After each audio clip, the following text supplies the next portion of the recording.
پاکستان ایک بار پھر دنیا بھر کی نگاہوں کا مرکز۔ ایران امریکہ مذاکرات کے اگلے راؤنڈ کی تیاریاں جاری۔ ذرائع کے مطابق امریکی ایڈوانس ٹیم پاکستان پہنچ گئی۔ امریکی ٹیم خصوصی طیارے سے نور خان ایئر بیس پہنچی اور ہوٹل کے لیے روانہ ہو گئی۔ دیگر بین الاقوامی وفود کی آمد کا بھی امکان۔ وفاقی دارالحکومت میں اگلی مذاکراتی بیٹھک منگل کو ہوگی۔ اسلام آباد اور راولپنڈی میں سیکیورٹی کے انتہائی سخت اقدامات۔ ریڈ زون میں بھاری نفری تعینات۔ جڑواں شہروں میں میٹرو بس سروس جزوی بند۔ پبلک ٹرانسپورٹ کے ساتھ گڈز اور انٹرا سٹی ٹرانسپورٹ بھی معطل۔ مختلف جامعات بھی بند۔ کلاسز آن لائن کر دی گئی۔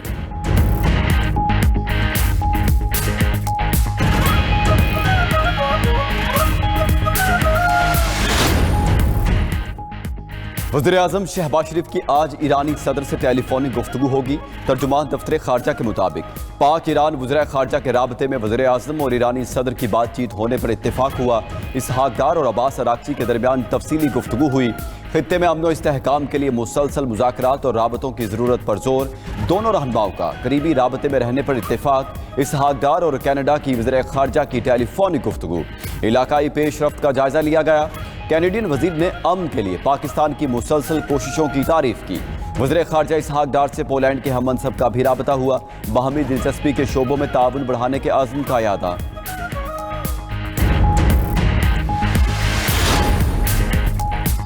امریکہ کے ساتھ بات جاری ہے مگر ابھی معاہدے سے بہت دور ہیں۔ کئی اہم نکات پر اختلافات برقرار ہیں۔ اسپیکر ایرانی پارلیمنٹ باقر کالباف نے واضح کر دیا، بولے امریکہ کو ڈکٹیشن دینے کا طریقہ چھوڑنا ہوگا۔ آبنائے ہرموز کا کنٹرول ایران کے پاس ہی ہے۔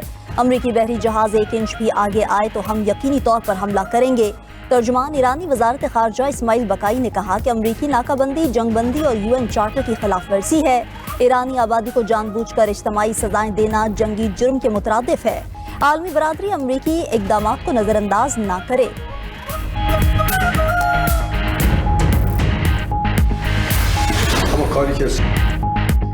ایران کو ایٹمی پروگرام سے کس جرم میں روکا جا رہا ہے؟ ایرانی صدر کا امریکی ہم منصب ٹرمپ سے سوال۔ پوچھا کہ ٹرمپ کون ہوتے ہیں ہمیں حقوق سے محروم کرنے والے؟ ایٹمی ٹیکنالوجی پر کوئی سمجھوتا نہیں ہوگا۔ ہم جنگ نہیں چاہتے بلکہ عزت کے ساتھ جنگ کا خاتمہ چاہتے ہیں۔ اسرائیلی اقدامات عالمی قوانین کے لیے ایک خطرناک مثال بن چکے ہیں۔ مغرب حقیقت کو مسخ کر رہا ہے۔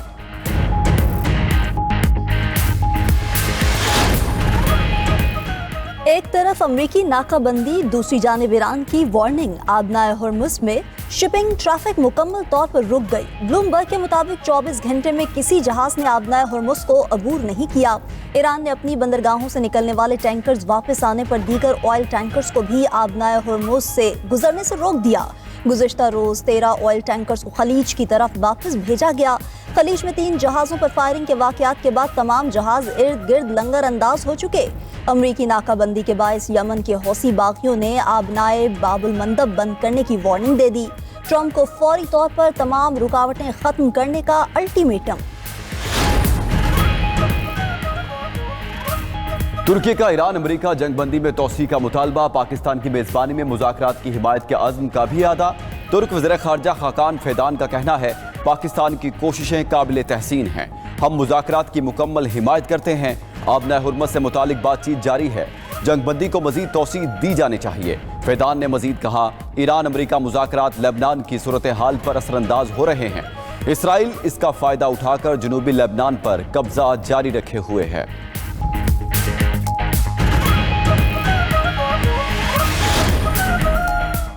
اسرائیلی فوج کے جنگ بندی کے باوجود جنوبی لبنان پر حملے جاری۔ جنگ بندی کے اعلان پر گھروں کو لوٹنے والے شہری دوبارہ نقل مکانی پر مجبور۔ عرب میڈیا کے مطابق کئی اضلاع کی مرکزی سڑکوں پر شدید ٹریفک دیکھنے میں آئی۔ اقوام متحدہ کے سیکرٹری جنرل کی جنوبی لبنان میں UN امن مشن پر حملے کی مذمت۔ انطونیو گوتریس نے UN مشن پر حملہ ناقابل قبول قرار دے دیا۔ کویت کی لبنان میں امن دستوں پر حملوں اور فرانسیسی اہلکار کی ہلاکت کی مذمت۔ ادھر حزب اللہ سے شدید جھڑپوں میں ایک اسرائیلی فوجی ہلاک، متعدد زخمی ہو گئے۔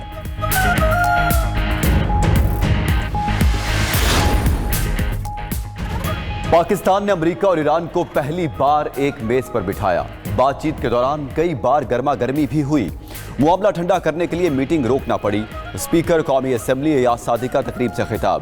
سینئر لیگی رہنما سعد رفیق نے کہا گریٹر اسرائیل کا خواب چکنا چور ہو چکا۔ پہلے ہم خود مسئلہ تھے، اب ہم دنیا کے مسئلے حل کر رہے ہیں۔ ہر طرف وزیر اعظم اور فیلڈ مارشل کا چرچا ہے۔ وفاقی وزیر احسن اقبال بولے، وزیر اعظم اور فیلڈ مارشل نے پاکستان کا پرچم پوری دنیا میں بلند کر دیا۔ دنیا آج پاکستان کی بہترین سفارتکاری کی تعریف کر رہی ہے۔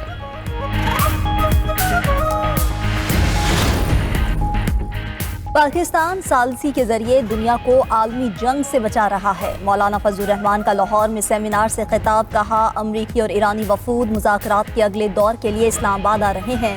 مثبت ماحول میں امریکی صدر کی دھمکیاں رکنی چاہیے۔ امید ہے مذاکرات کے ذریعے جنگ ختم ہو جائے گی اور خطے کا امن بحال ہوگا۔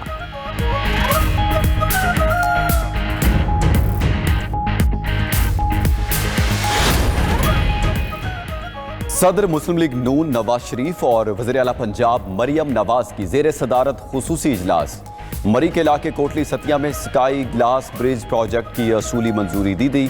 1 ماہ تک مری گلاس ٹرین پروجیکٹ کے تعمیراتی امور کے آغاز کا ہدف مقرر۔ مری میں لینڈ سلائیڈنگ کے سدباب کے لیے عالمی ماہرین کی خدمات حاصل کرنے کا فیصلہ۔ مڈ فلو ڈاؤن ہل ایفیکٹ کے سدباب کے لیے فوری اقدامات کی ہدایت۔ چیٹا موڑ، دریا گلی، بانسرا گلی، نمل جھیکا گلی اور دیگر علاقوں میں لینڈ سلائیڈنگ کے متاثرین کی بحالی اور امداد کے اقدامات کا حکم۔ مری میں 3 نئے ہاسپٹیلٹی زون قائم کرنے کی منظوری بھی دے دی۔ نجی شعبے کے اشتراک سے 5 سٹار معیار کے ہوٹل بنائے جائیں گے۔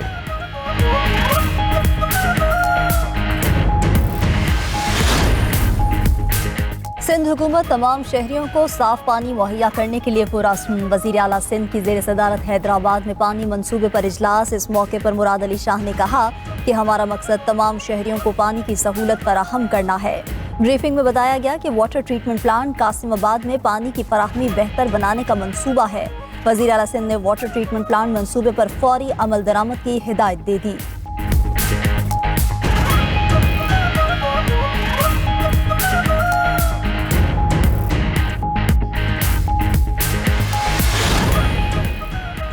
وزیر اعلیٰ بلوچستان سرفراز بگٹی سے اپوزیشن لیڈر کی سربراہی میں ارکان اسمبلی کی ملاقات۔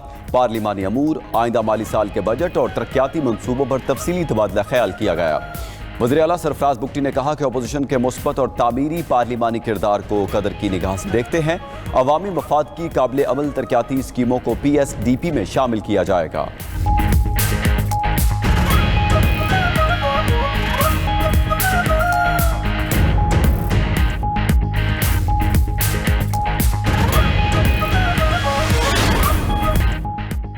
شہر شہر لوڈ شیڈنگ سے عوام کا غم و غصے کا اظہار۔ کراچی اور پشاور سمیت تمام چھوٹے بڑے شہروں میں لوڈ شیڈنگ۔ گھریلو صارفین کے ساتھ کاروباری افراد بھی بجلی کی بار بار بندش سے نالاں۔ کراچی کے مختلف علاقوں میں لوڈ شیڈنگ کا دورانیہ 12 گھنٹے سے تجاوز کر گیا۔ بدترین لوڈ شیڈنگ سے شہریوں کے معمولات زندگی بری طرح متاثر۔